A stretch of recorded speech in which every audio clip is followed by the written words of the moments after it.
Good evening. It is 5:32. We'll start our meeting today by pledging the Pledge of Allegiance.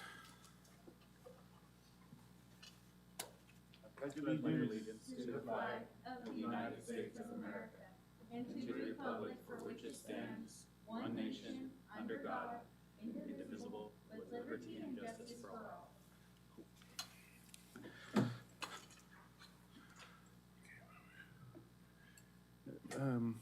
Where are we here?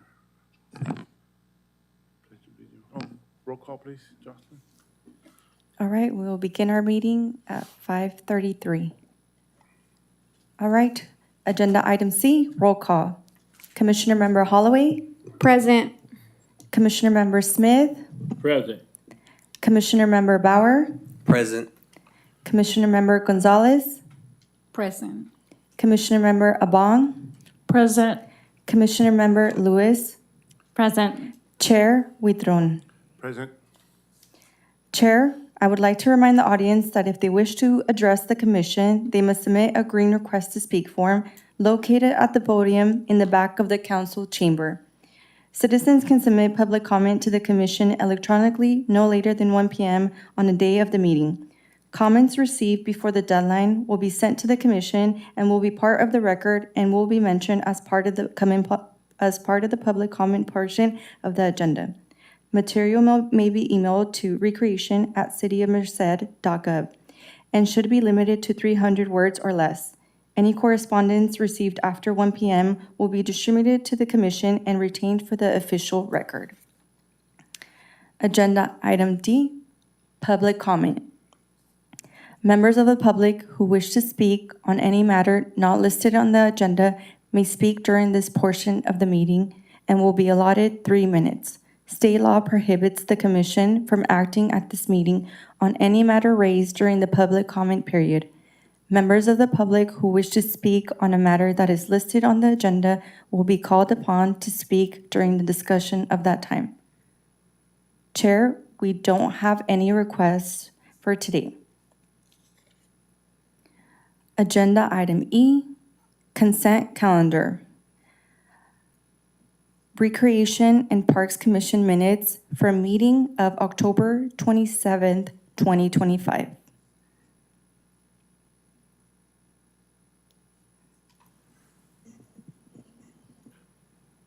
I motion to approve the minutes.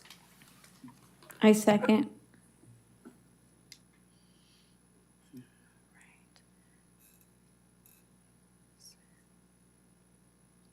And if I could have all commission members vote.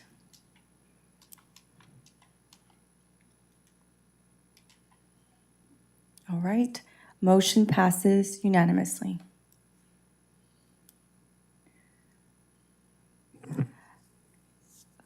F, reports. F1, review youth service provider second quarter reports in consideration of their use of city recreational facilities.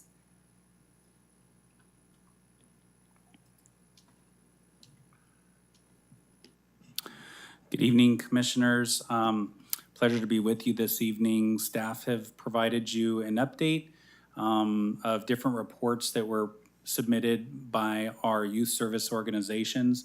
So just for your recollection or introduction, if you may be new to the Commission, Parks and Community Services oversees several youth service facilities throughout the community.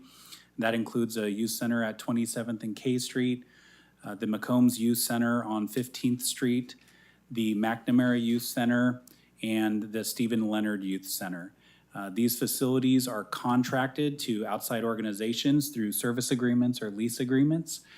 For the past 3 years, we've worked with our youth providers to convey a sense of purpose and trust with their use of these venues. And recently, this last fiscal year, you and your city council adopted new terms for these agreements. We went from a 1-year guaranteed use to a 3-year guaranteed use. with the exception of the McCombs Youth Center, which is a much larger venue because of the complications that are involved with use of a facility that size and nature. We did arrange a 5-year agreement with the potential to extend an additional 5 years to the Boys and Girls Club of Merced County. So one of the requirements for these service agreements or lease agreements is a quarterly report for your commission and city council's review. This is just to give our youth serving organizations the opportunity to brag a little bit about the great things that they're doing in these facilities. We try to do a quarterly check-in at every venue just to make sure the facilities are in good repair. We're in active communication with the providers. We also host monthly youth service roundtable discussions at our office to see if there's any complications that are arising through either service delivery or use of the facility. And all of our current users have been very good about participating in both of those. So before you this evening are their second quarter reports. So this is a fiscal year report, meaning quarter 2 runs from October through December 31st. These are a showcase of all the different activities and youth that they have served either in their venue and or outside of their venue. Some of our service providers use their venue for a hub to train staff or volunteers or youth leaders, which then go out and provide services directly to schools or other outside venues. So we have all 4 vendors who have supplied their quarterly report. I would give the opportunity to the Boys and Girls Club of Merced County, who has had some additional staff join their organization this last 6 months. And I wanted to see if they might introduce themselves just so the commission was aware of who else is on their team. So, Ms. Jessica, if you want to come up. Yeah, sure, please. And since you're the sole youth service provider, if you want to take the opportunity to brag a little bit about what they're looking at in their report, please do.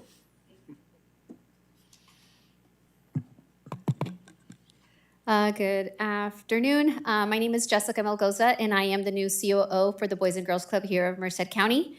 I actually joined the organization October 27th, so I am here to let you guys know that I am very grateful for the opportunity, not only being part of the Boys and Girls Club, but also for the opportunity that you guys are giving us by allowing us to use this center. It's definitely something that we have been working on to better little by little. And just to go over a little bit over the report that I have. So this quarter, we were able to, the different age groups that we were able to help was 24 within the ages of 0 to 5, 157 school age 6 to 17, and 2 young adults ages 18 to 24. The different ethnicities that we were able to help were African American were 30, Asian 23, Hispanic 62, white 33, and mixed 26.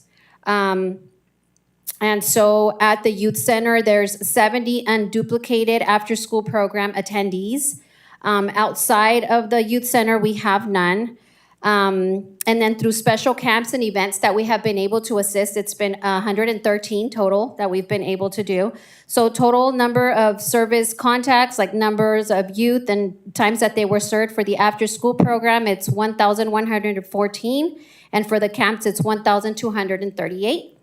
And so just, what we've been able to do is, during the reporting period, our program has continued to grow and remain a consistent, welcoming space for youth in our community. Throughout quarter 2, the youth center stayed open and active, offering both after-school programming and seasonal camps. In total, the program provided 310 hours of service, giving youth regular opportunities for academic support, enrichment activities, and safe supervised recreation. We saw strong participation during the after-school hours, serving 419 unduplicated youth at the center, along with an additional 679 participants through special events and camps. Many youth attended regularly, which is reflected in the 3,711 total service contacts recorded during this period. Most participants were school-aged youth, highlighting the ongoing need for structured, reliable after-school support for families in the community. Our program continues to reach a diverse group of youth from across the city of Merced. We work to keep the program accessible by offering low-cost memberships and scholarships when needed, helping reduce financial barriers and ensuring families can participate. Staffing remained steady this quarter with dedicated staff and interns supporting daily activities and special events. Their consistent presence and helped create a positive environment where youth felt safe, supported, and encouraged to build skills and relationships. Overall, this quarter reflects continued engagement, strong attendance, and meaningful progress toward our goal of providing quality youth programming for the community. I can go on about the barrier narrative if you guys want, or should I stop there? Any highlights from the barriers that you guys face that you wanted to make the commission aware of explicitly? There's nothing that we actually experienced since I've been here, so I don't want to, the months prior to that, nothing I'm aware of. I don't know if did you guys get an opportunity to look at the pictures? So we were able to host a Santa event where we had Santa come out and take pictures with the kids. We served breakfast, and we had the Lions Club come out and cook for our kids. And so that was a really good event. And you might see one commissioner Yes, who, Mr. Walter, thank you so much for being there and for everything that you did for our kiddos that day. They were very, very happy. Thank you. Thank you. And we definitely look forward to having you at our other events, for sure. All of you guys. You guys are all welcome. And so another thing that we did that I was able to be a part of, and this is something that started when I started, but I know that there was different cohorts, was a work readiness program. So we were able to assist kids, prepare them for the real life, showing them the skills, bringing in banks, teaching them financial literacy. And so this was major for us. This is something that, we're pushing. We have a cohort starting again in February. And so you guys will learn about that one, but we're doing big things with the youth center. It's definitely something that we're working every day to make better. And so we're very grateful for the opportunity.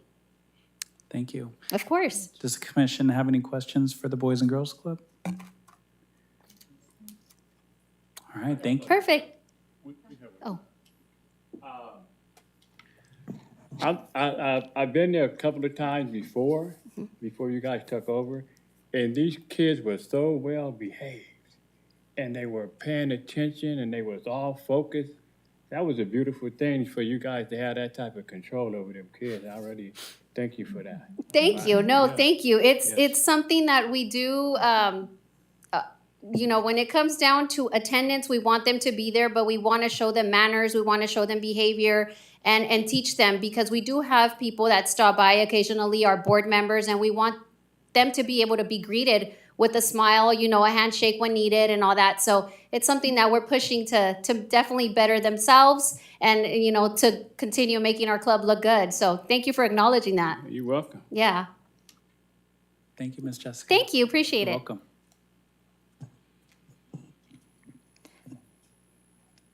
Any other comments or questions about the quarterly reports?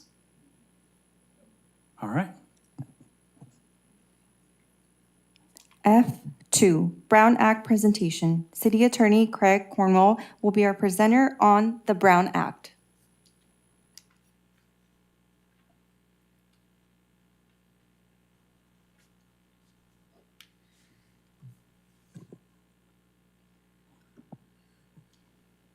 Good evening, Commission. My name is Craig Cornwell, City Attorney. It's a pleasure to be here. Looking forward to talking about the Brown Act. Now, we have new commissions? Is that why I'm? Oh, fantastic. Okay, let's get to it. Some of us. What's that? What? Sure.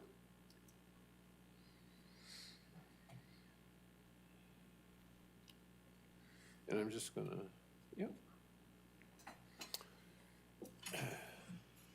Some of you, I think, Commissioner Smith, you may have heard it before, so I'll try to add some new stuff to keep you interested.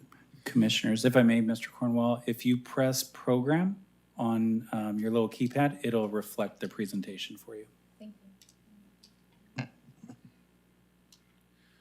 Okay, so 1953, the San Francisco Chronicle came out with a 10-part expose on your government behind closed doors. And it showed how supervisors and city councils and school districts were meeting at gyms and cigar lounges and doing deals.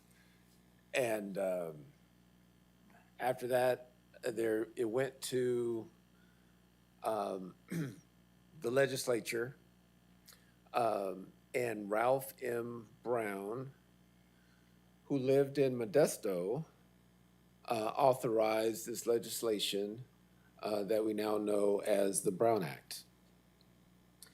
And the overall theme is that the local agency has to do business in the open, right? It's one of the nicknames of the Brown Act is the Sunshine Laws.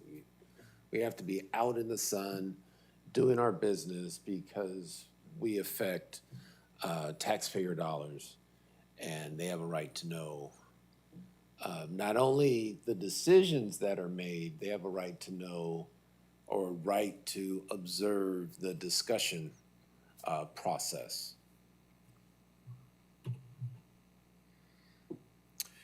So we have key provisions. The meeting shall be open and public under a few exceptions, but generally anyone that wants to come in and have a seat, they're more than welcome. The agenda must be posted in advance of the meeting. And I'll stop there and say a lot of the Brown Act requirements are handled by staff. And I'm going to pinpoint what's really important for the commission to know. But before you come to a meeting, just know that the staff has posted an agenda. The agenda has to discuss, has to flag the issues that'll be discussed in the meeting. You cannot make a decision on an issue that's not on the agenda. So you can't have like 3 things on the agenda and then say, oh, while we're here, let's do 4, 5, and 6 and get those out of the way. You have to stick to the agenda.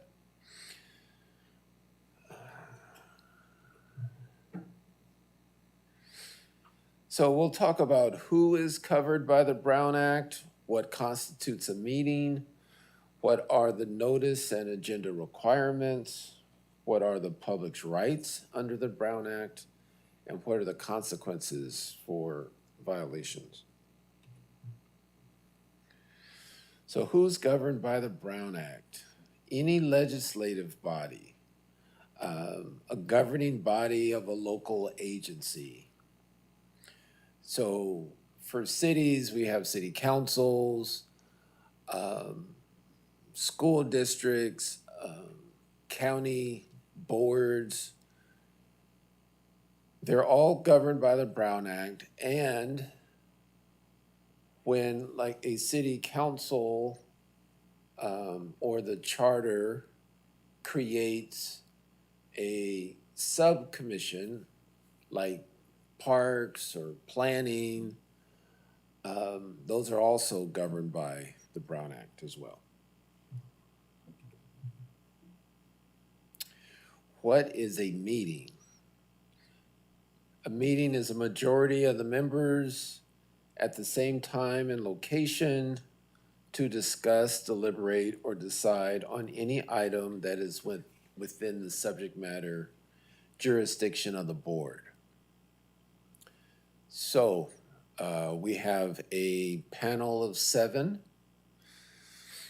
Anytime 4 of you are in the same space and time, location, there is a chance that could be considered a meeting. Now, can we all go over Commissioner Holloway's house and watch Netflix? Yes, we can. The second the discussion goes to recreation and parks within Merced, there's a chance it could be a meeting. So that's what you have to be careful of. It's not literally 4 of you can't be in the same space, but anytime you are, you have to watch the discussions because, as I started, we don't want to go back to at the gym, at somebody's house, at the cigar lounge. We're talking about issues that the public has a right to listen to. Now, here is the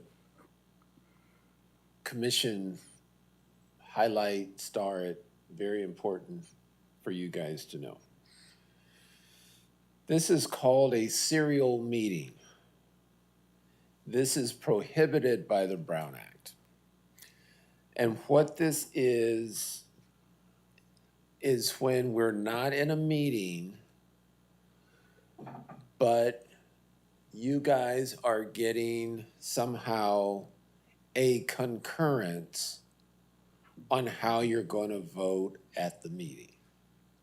So it can be a hub and spoke situation where Director Jensen is calling the board members and saying, hey, how are you guys going to vote on the meeting coming up?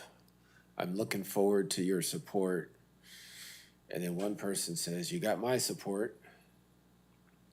And then Director Jensen calls another board member and you got my support. And if that, back to the center, out to the hub, back to the center, if that happens 4 times, you have a violation of the Brown Act because you came to a decision outside of the meeting.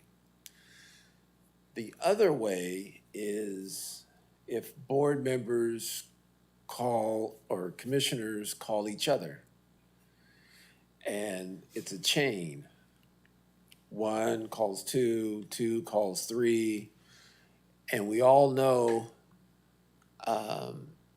how we're going to decide an issue before we get to the meeting. Those are prohibited and Brown Act violations. So outside the meeting, it's just good practice not to discuss, I think I'm going to vote no on that, or I'm going to vote yes on that. Because a lot of times the government official doesn't know the prior conversations and doesn't know they're making 4, 5, or 6.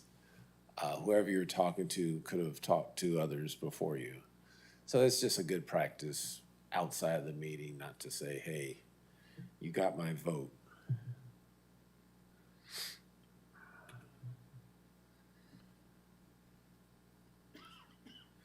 Now, the same situation we talked about goes for the advancement of technology as well. So it can be emails, it can be text messages. It can be all the way we can be in a chat room. It's all the ways we can communicate. The prohibitions are still there. And I can tell you from experience, it gets very awkward when government officials are being asked to submit their phone to reveal text messages about meetings. So just stay away from those type of discussions if you can help it. Emails. There's an interesting part about emails. I'm gonna keep picking on the director. He can send out an email to the board, if someone hits reply all, then you're speaking to everyone. And that could be a violation if you're discussing subject matter about the meeting. So another best practice is we don't hit reply all when you're getting communications regarding commission meetings. Now, there isn't a problem when you have communications about what time is the meeting, what date, hey, I'm available on Monday night, those type of trying to get the dates for the meetings, don't worry about those. But anytime it's anything substantive, be sure not to hit reply all. When can an issue or discussion become an issue for Brown Act purposes? Within the subject matter jurisdiction of the board, it's a majority of the board meeting, and a meeting is held, it's the majority of the members, and the Brown Act is not followed. There's not an agenda. You're not in the location that's authorized for the meeting. And it's when it's within the subject matter jurisdiction. So again, if we were all watching Netflix together and a discussion comes up about the state of California, well, that's not what your official role is, and those discussions are fine. So if it's another political subdivision, if it's federal, if it's state, those are fine. For this commission, we have to watch out for recreation and parks discussion outside the meeting. So Within- could I touch on that just to give within a couple Merced. of explicit examples for business that we operate in or that you provide advocacy or advice in regarding? We have service providers outside. So one explicit example is right now we released a request for information to community groups that may want to utilize Stephen Leonard Youth Center. As an example, it would not be appropriate for commissioners to discuss among each other in a group who they feel should be in that youth center, because that will be a decision or a recommendation that you make formally as a board that we then take to council at some point in time in the near future. Yep, perfect.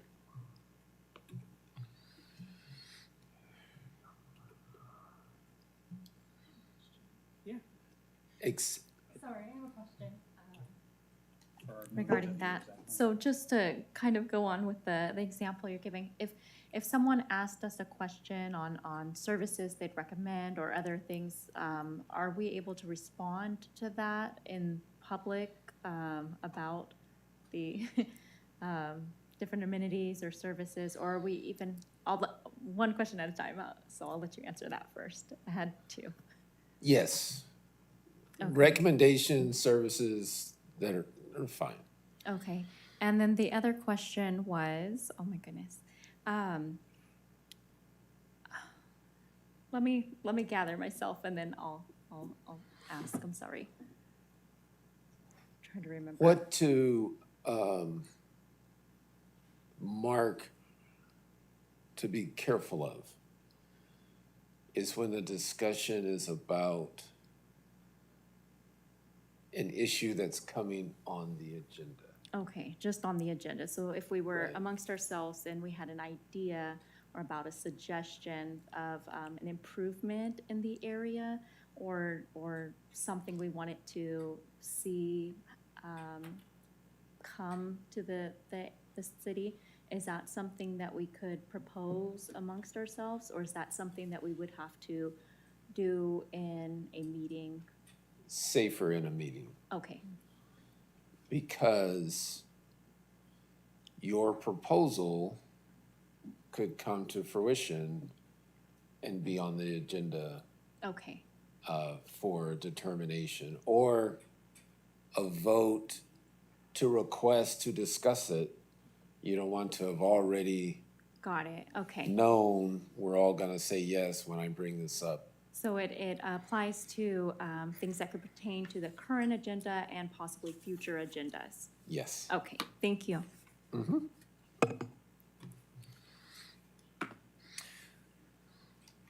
So of course, we have exceptions.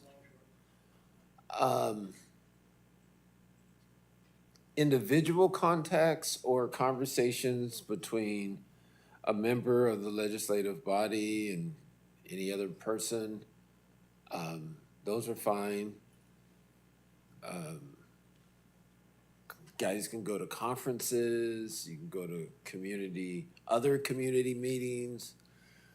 Like the 7 of you can be in attendance of a city council meeting. That's perfectly fine. And anywhere that you're not discussing the subject matter jurisdiction.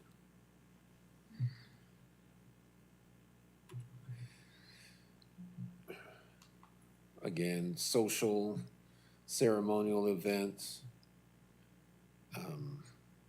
those are all fine.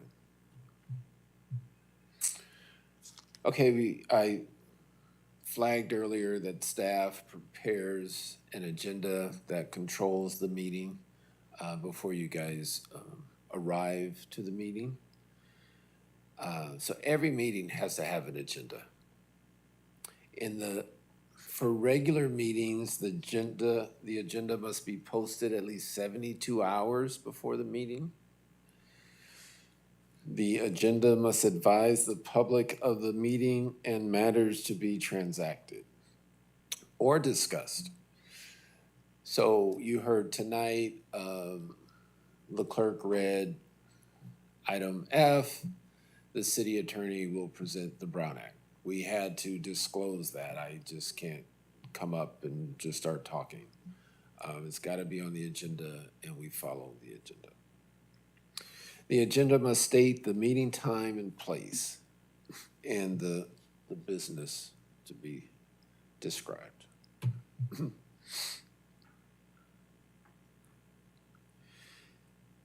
If there is a reason for a non-agenda item, sometimes you'll have, when the meeting first started, there was a request for public comment.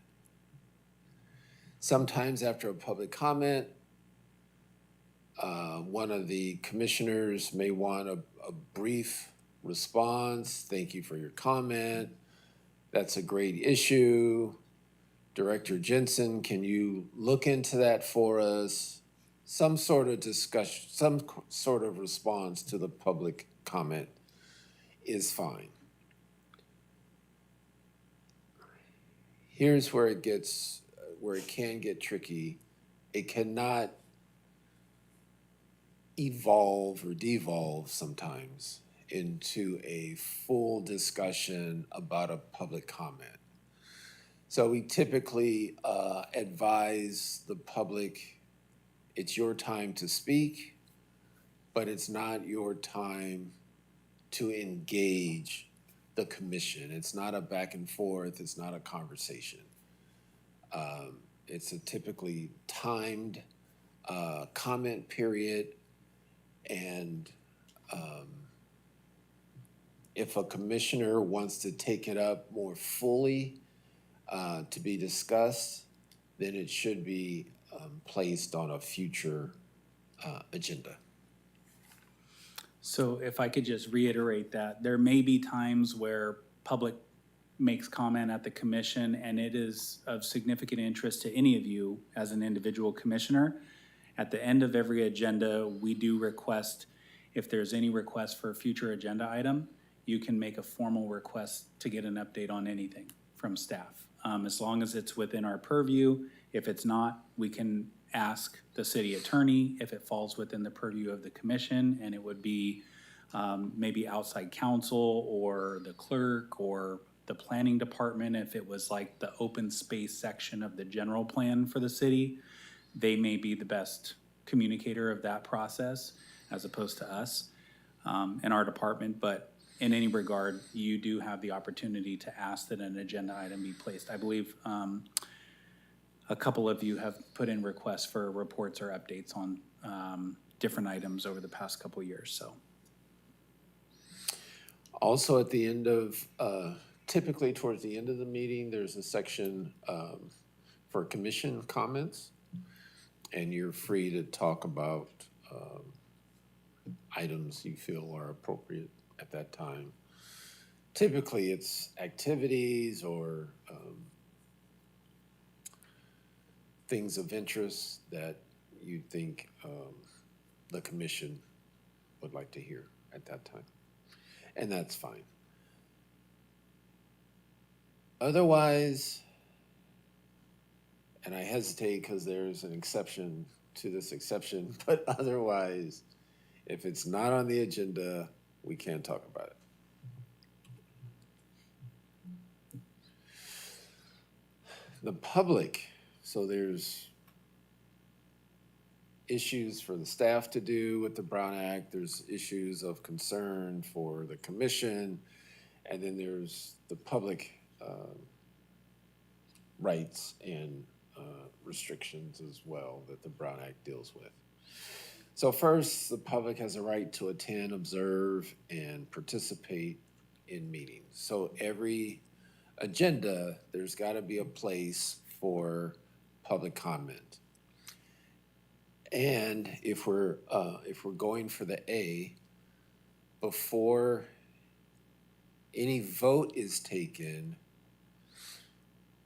we should either ask or make a notation that there are no public comments before a vote, because there's a requirement that the commission cannot take a vote without offering the availability of a public comment. Members of the public cannot be required to register names or provide information. So I have a comment about the basketball leagues going on, and the director stops me and says, before you go on, you have to tell us how many relatives live in Merced, and should we care about your comment anyway? That is not lawful. That would be a violation. I can't have to tell you something before I can say my comment. We do have procedures that help us orchestrate public comment. So not so much tonight, but say at council meeting, you know, we can have a lot of comments. So we have a system of filling out the green card and turn it into the clerk's office. That's to facilitate efficient comments. But we can't say, well, you can't speak because we don't have all the information we need to have.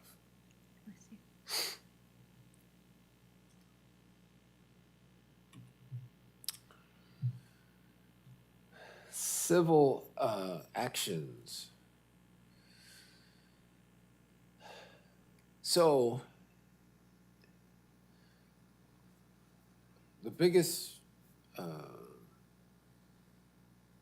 guess the most important thing to know about potential violations is the commission needs to get notice of the violation first. So let's say I'm in the audience, you took a vote, I told you I wanted to speak, I didn't get a chance to speak.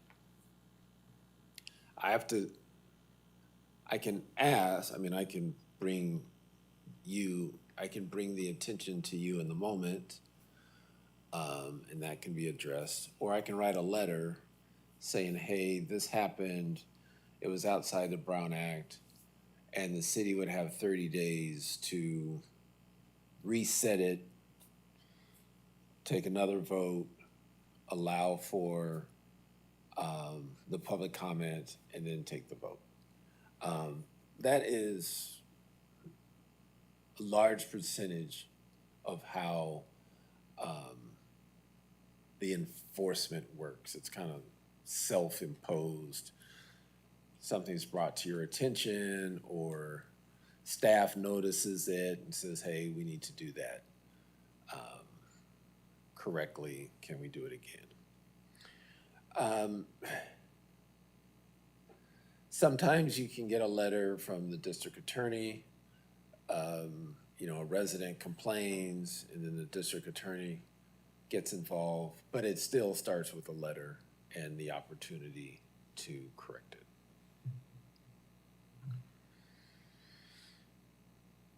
Okay, so new amendments around the corner.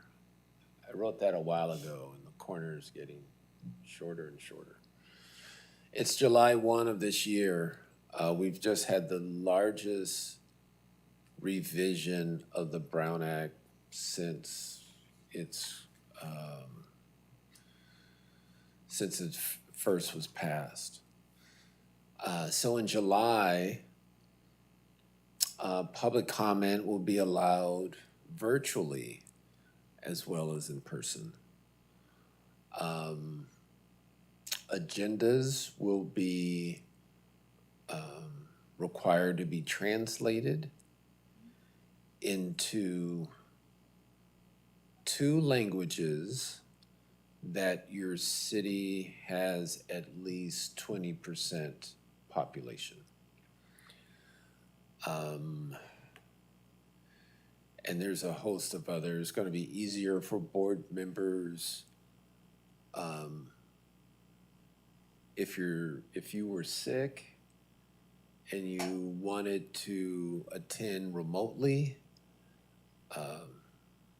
after a process, the city would have to allow that virtual attendance. So those are coming. I don't think I've done it yet, but I think I need to send you all a copy of the Brown Act,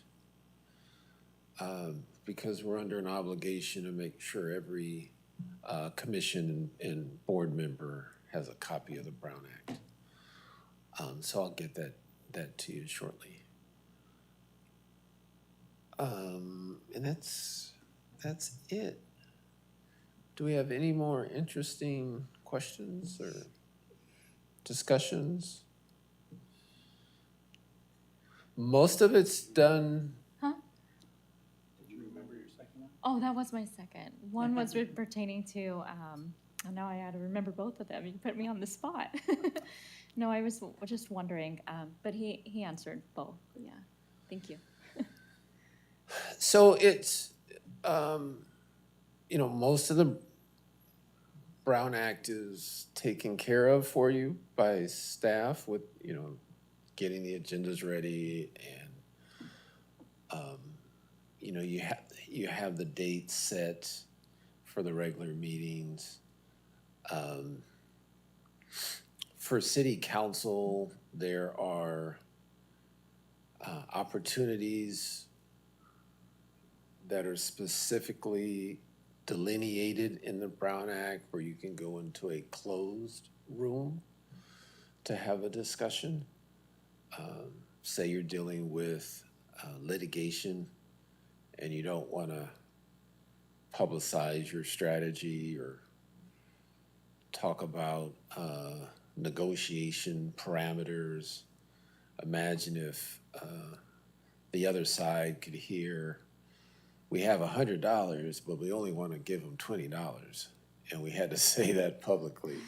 It would kind of ruin the purpose. And then there's issues if you needed a special meeting that's within 24 hours instead of 72 hours, or an emergency meeting. But I think for the commission, is, get a full grasp of the basics that when I talk about commission issues, I should be in a meeting and we're not gonna come to conclusions outside of the meeting is really the big message, that we have to do this in public. And for a commission, it's really hard because the public is not reminding you every meeting, hey, here we are. But whether they're here or not, we have to remember they have a role in this play we're putting on. So if I'm gonna wait another 10 seconds, see if there's any other questions. I like to talk. I guess I have one more. Oh, good. So if, outside of the meeting, when approached by public, if public was asking us something about, maybe something they heard on an agenda meeting and they wanted to ask us, more about it, and maybe that was covered within the meeting as well, are we allowed to speak on those things with the public in a public setting or in private setting or whatnot, or does that have to be kind of kept only in these circles, or just not sure on, I don't think it would be a violation of the Brown Act in that we're not trying to persuade our members outside of our meeting, but are we allowed to discuss certain things that are talked about in the meeting with the public? Individual contacts are okay. Okay, Yeah, thank you. so you'll be okay. If it gets too detailed where you just may not feel comfortable explaining an item or going into too much detail, I dump it on the director. So you can certainly call the director. He loves to talk. He would do that. Yeah. Okay, thank you everyone for your time, and Thank you. any questions, I'd love to, just let me know. Love to come back.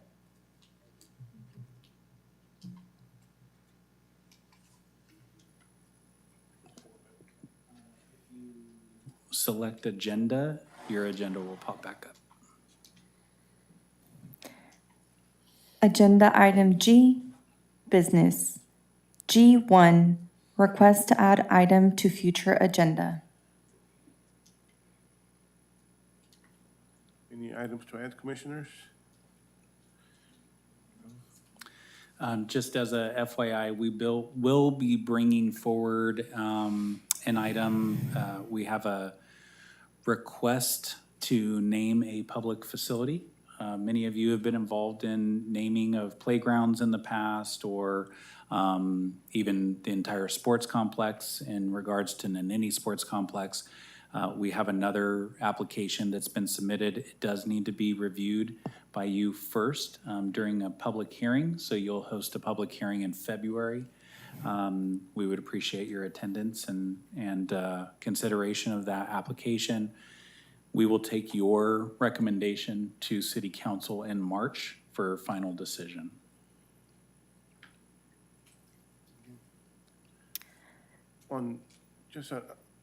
In the February meeting, could we get another update on CP 42? Yes, sir.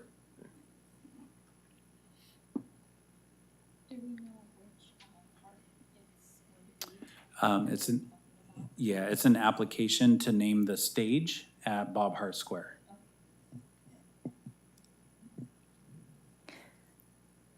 G2, commission comments. Any comments, commissioners?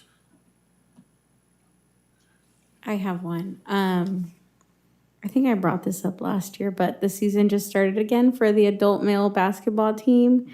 I just wanted to see if we can get a mini scoreboard on the table where I know they have like a little electronic ones that they used for the junior warriors. Because it's so hard to like lean back and see the score. You're literally like under it and you have to like twist your whole body. If if possible, it'd be nice to have that little scoreboard where they're writing down everything, just so the audience can look at it while the game's in session. Which, Jim, At LCAP. thank you. Yeah, half of the audience like standing up trying to see a whole game, so that'd be nice. Thank you.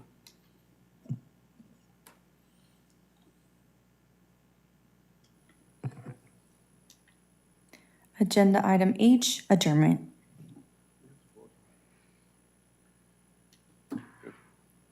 May I get a motion to adjourn? I second. There's a motion and a second, Motion and a second. and we need to vote as soon as it's ready. There we go.